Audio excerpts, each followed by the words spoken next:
So, you know that feeling, like that sudden visceral sting when you realize you are being judged? Oh, yeah, it's awful. Right.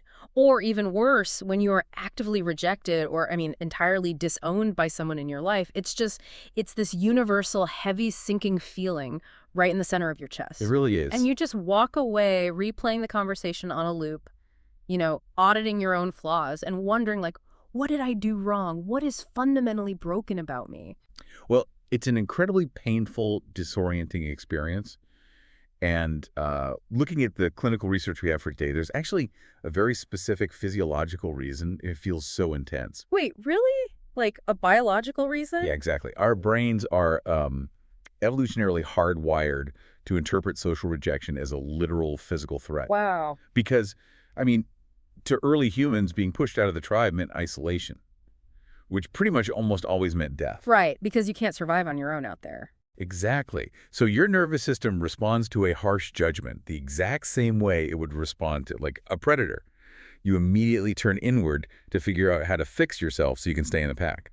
Which, that makes perfect sense from a survival standpoint, but today we're going to completely flip that script. You really are. Yeah, looking at the stack of materials we have for this deep dive, which is this really compelling mix of behavioral psychology articles, some deep clinical research papers, and your notes on social dynamics, the goal here isn't to give you some sycophantic checklist on how to make everyone like you. No, not at all. That's the old way of thinking. Right. Instead, we are extracting the hidden psychological mechanics of why people judge. We're going to talk about how to build like an internal architecture that makes you virtually immune to the emotional fallout of someone else's rejection. And, achieving that immunity requires a massive paradigm shift. It's not a small tweak. No, it's huge. It all revolves around what the notes highlight as the first principle. Right, the first principle. Yeah. Which is what exactly? Well, the first principle is that judgment is almost never a clear, objective perception of the person being judged. Okay. It is a highly subjective reaction formed entirely inside the observer, and it's heavily distorted by their own internal state. See, this was the absolute aha moment for me while reading through the sources. It's like when someone judges you, they aren't actually evaluating your core essence at all. No, they're not. They are unconsciously handing you a structural map of their own mind. That's a perfect way to put it, because if you look at the clinical data on defensive behaviors, every single act of rejection stems from the perceiver's own internal landscape. Right. It's born from like their internal insecurity or an obsessive habit of comparison or rigid learned belief systems or even a desperate need for emotional displacement. So it's basically all about them. Entirely. When someone looks at you and delivers a harsh critical judgment, they are essentially confessing how their own psychological machinery is malfunctioning in that exact moment. They are revealing their structure, not evaluating your worth. Which completely reframes the entire experience of being criticized. If their judgment isn't actually about us, then what exactly is happening under the hood when someone is standing there, like actively tearing us down? Well, the materials point to a few core mechanisms. And the most prominent one, the one you see everywhere, is projection. Projection. Okay, so break that down for us. So projection is a foundational psychological defense mechanism. The articles basically define it as internal discomfort that the brain frantically attempts to externalize. Externalize. Yep. Meaning they want to get it out of them. Right. A person feels something unresolved within themselves. Maybe it's a deep-seated inadequacy, a suppressed desire, or some traumatic emotional echo. And they don't want to deal with it. Yeah, exactly, because processing that discomfort requires an immense amount of cognitive energy and emotional vulnerability. So the brain just takes a shortcut. It's too painful. Yeah. It simply takes that unbearable internal feeling and places it onto you. I've always thought of projection kind of like a movie projector. Oh, that's a good analogy. Right. Like they have this chaotic, messy, terrifying film running inside their own head, but they absolutely refuse to look at the projector itself. So they just shine the light outward and you just happen to be the blank screen standing in the room. Yeah. And they get furiously angry at the screen for the movie that they are playing. That's exactly what's happening. But what the research highlights that kind of elevates this concept is the structural mechanics of it. The brain is actively using the target, which is you, as a regulatory tool to avoid its own cognitive dissonance. Wait, so they're using us to calm themselves down? Yes, that is the critical nuance. The person projecting actually feels a temporary synthetic relief By convincing themselves that you are the problem, their nervous system calms down. Because the threat is outside now. Right. The perceived threat is externalized. Yeah. They can fight you, which is, much easier than fighting their own psyche. Oh, wow. So if someone has, like, deep insecurity about their intelligence? They will project that by obsessively labeling your ideas as stupid. Or if they harbor suppressed, taboo desires, they will suddenly become the loudest voice moralizing your completely harmless behavior. They literally take their own self-loathing and weaponize it against you. Okay, that makes sense in a vacuum. But how does that actually work in reality? I mean, if I walk around assuming that every single piece of criticism I receive is just someone else projecting their internal chaos onto me, aren't I just giving myself a massive free pass to ignore valid feedback? That's a really good point. You don't want to do that. Right. So how do we practically differentiate someone's psychological projection from an actual truthful observation about a mistake we've actually made? So the behavioral psychology articles draw a very sharp line between the two. The defining signature of projection is that it is distinctly illogical, highly reactive, and it heavily relies on mind reading. Mind reading, like they're telling you what you think. Yes, whereas valid criticism usually tracks logically. It points to a specific action you took and the tangible consequence of that action. It's grounded in shared reality. Okay, so valid criticism sounds like you missed the deadline and it caused a bottleneck for the engineering team. Correct. That's a fact. Projection, on the other hand, feels wildly out of proportion. It feels emotionally loaded, sweeping, and fundamentally disconnected from the reality of your actions. Like you're attacking your character, not the action. Exactly. It sounds like you missed the deadline because you are selfish, you think you're better than everyone, and you're actively trying to sabotage my career. Oh, yeah, the mind reading. Right. When the criticism relies on an intense emotional narrative rather than observable facts, you are dealing with projection. And the rule from the notes is clear. You have to stay neutral. Just don't engage. You cannot logic someone out of a dynamic that isn't based on logic in the first place. You simply observe the distortion, and if the behavior becomes a pattern, you just disengage. So projection gives us this fantastic lens for understanding what is happening on an individual, like one-on-one level. But the notes also touched heavily on what happens when this scales up. Yes, the macro level. Yeah, like what happens when this judgment isn't just coming from one person having a bad day, but is actually baked into broader social structures? So moving from the individual to the collective, we encounter this mechanism called social positioning. Human beings, largely due to evolutionary sociology, are unconsciously and constantly ranking themselves in an invisible hierarchy. We're always trying to see where we stand. Always. And when someone feels internally lower, meaning they experience a sudden deficit in their own perceived value or status, their brain triggers a stress response. So they feel threatened just by feeling less than. Exactly. And to alleviate that stress and fix the deficit, the healthy route would be to elevate themselves through, actual growth or achievement. But the pathological route, the easy route, is to try to lower, dismiss, or exclude you. Because if they manage to push you down, they get a neurochemical hit of dominance, and they magically feel higher up again without having to actually improve themselves at all.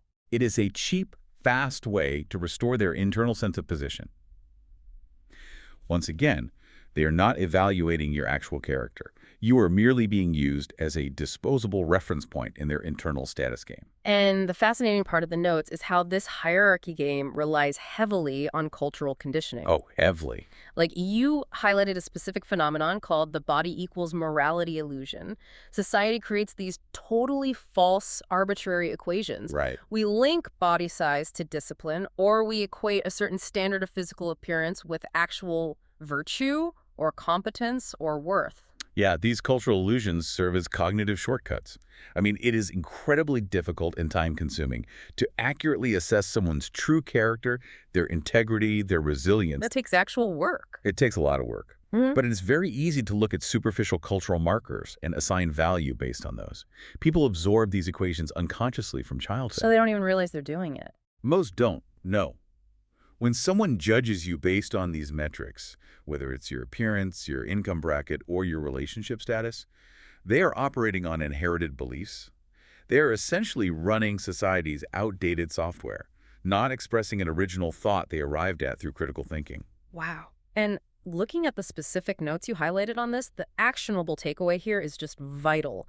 When you are on the receiving end of someone running that societal software, You must never try to, like, prove them wrong from inside their flawed framework. That is the ultimate trap. It really is. If someone is judging your worth based on superficial traits or arbitrary cultural illusions, arguing with them just validates the premise of their framework. Wait, how so? Well, if you fight to prove that you do fit their metrics, you're basically agreeing that their metrics determine human value. Oh, I see. You're playing their game. Exactly. You cannot compete for validation within a broken system, Yeah. and you absolutely must not shrink yourself to fit their level of consciousness. You have to recognize the framework as artificial conditioning and step completely outside of it. Okay, let's follow that thread. You step outside the framework, you realize society has these rigid, silly hierarchies, and you decide, I am not playing this game. You find your own internal peace. You become self-defined. Right. Ironically, reading through the clinical case studies you provided, this is exactly when you're going to face the absolute harshest, most aggressive judgment from others. It is. Which brings us to a highly volatile mechanism. Yeah. The threat response. That's our response. Yeah. When you stop seeking external approval, when you become entirely self-contained and carry a clear, unbothered presence, you actually become deeply destabilizing to the people around you. This is such a wild paradox. Like, your internal peace is actually perceived as a threat to their internal chaos. Precisely. Because you exist comfortably outside their system, your very existence creates a stark contrast that their nervous system literally cannot stabilize around. They don't know what to do with you. They don't. Think about the psychological architecture of someone who has spent their entire adult life anxiously, desperately climbing a societal ladder. They have sacrificed their authenticity for status. Right. They look over and see you standing happily on the ground, completely ignoring the ladder, living a fulfilling life. That would drive them crazy. It induces an existential crisis. To acknowledge your happiness is to confront the terrifying possibility that they have wasted their life playing a meaningless game. Oh, wow. So to protect their reality, they have to invalidate yours. They have to. They will dismiss you, minimize your achievements, or reject you outright, just to keep their worldview intact. It makes me think of someone changing the rules in the middle of a board game. Like, imagine you are playing Monopoly, right? And the other players are furiously stressing out, trying to buy fake properties, bankrupt each other, hoard all the paper money. Yeah. And you just sit there, sipping tea, not rolling the dice, completely content to have no fake money and own no plastic houses. The other players are going to lose their minds. They'll flip the board. Right. Their old strategies to manipulate you or rank you or assert dominance over you no longer work because you just don't care about the currency they're fighting over. So, I mean, the advice in the notes essentially boils down to just letting them be mad about it. In a sense, yeah. The clinical perspective here is really profound. Do not reduce your own complexity or compromise your peace just to ease their discomfort. Don't try to make them feel better. No. Maintaining a calm, non-reactive presence while they are having a threat response forces them to deal with their own dysregulation. You have to let them regulate themselves or let them naturally exit your life. That takes so much discipline. It does. And this dynamic becomes exponentially more intense when we look at the data on group dynamics. Ah, right, because groups don't just add together individual reactions. They amplify them and distort them through emotional contagion. Exactly. The evolutionary psychology articles explain that groups fundamentally prioritize belonging, shared opinions, and emotional safety far above objective truth. Safety over truth. Always. Always.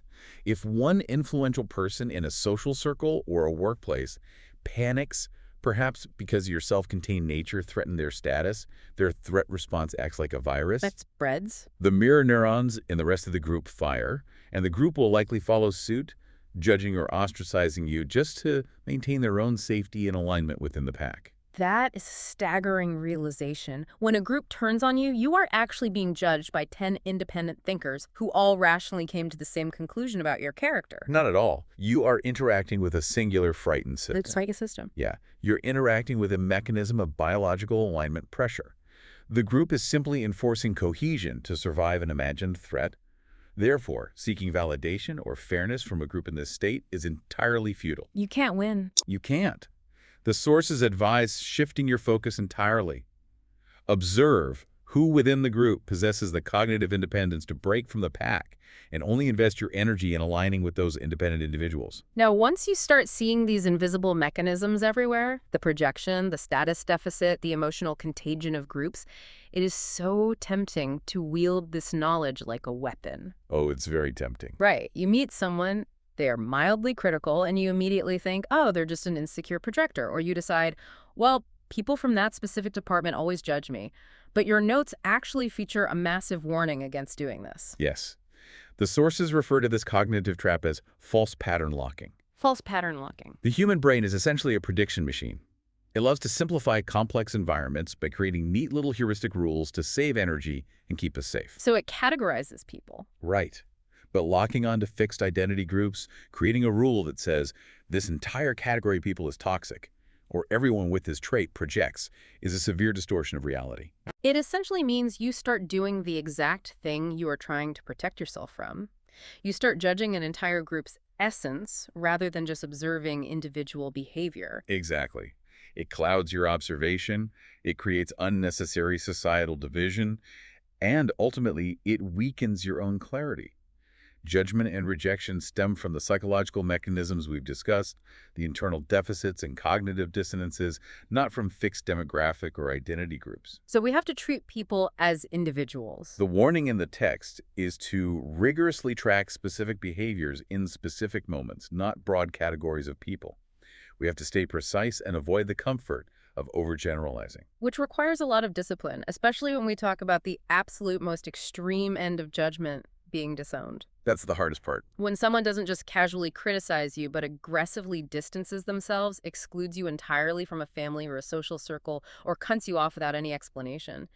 To the person on the receiving end, that feels like the ultimate, final, devastating evaluation of your fundamental worth. It certainly feels like a terminal diagnosis of your character. But the psychological data offers a deeply clarifying reframe on what the act of disowning actually entails. Okay, what does it mean? When someone completely severs ties with you, it is rarely because they carefully weighed your character and found you objectively lacking. It happens because your existence, your choices, or your truth fundamentally disrupts their identity structure. It's like a computer system crash. Yes, exactly. Their cognitive framework encounters an error, which is you, living outside their accepted rules that it simply cannot process without rewriting its entire operating system. So instead of doing the agonizing work of rebuilding their worldview, the system just deletes the file. That is a highly accurate analogy. They disown you to keep their fragile psychological operating system running. Disowning is the ultimate act of psychological self-preservation on their part. It is the only way they can prevent their own internal structure from collapsing.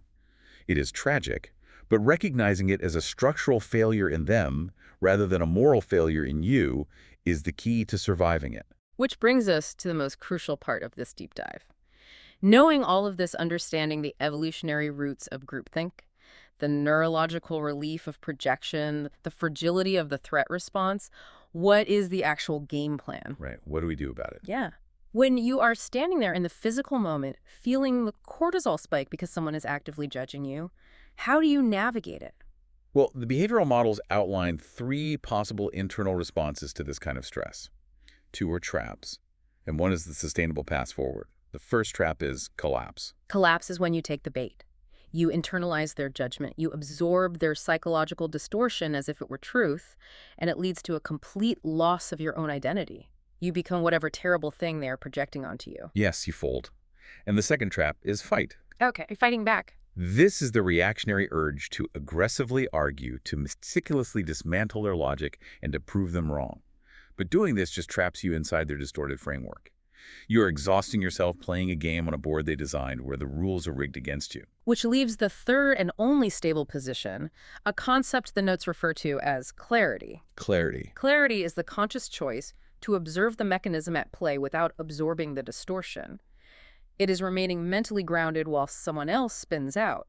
And to achieve this state of clarity, the synthesis of the research provides a very fluid, practical internal process. Yeah. A 5-step strategy. 5 steps. All right, walk us through them. Step 1. When the judgment hits, the very first thing you do is identify the mechanism. In the span of a few seconds, you silently ask yourself, am I looking at projection right now? Is this person experiencing a status deficit? Are they running a cultural illusion, or is this group alignment pressure? Just by naming the mechanism, you engage the prefrontal cortex and strip away the emotional power of the attack. It transitioned from being a victim of their words to being like a scientist observing their behavior. Exactly. Step 2 is creating a mental buffer. You have to actively pause that immediate burning urge to personalize the attack. Don't take it personally. Right.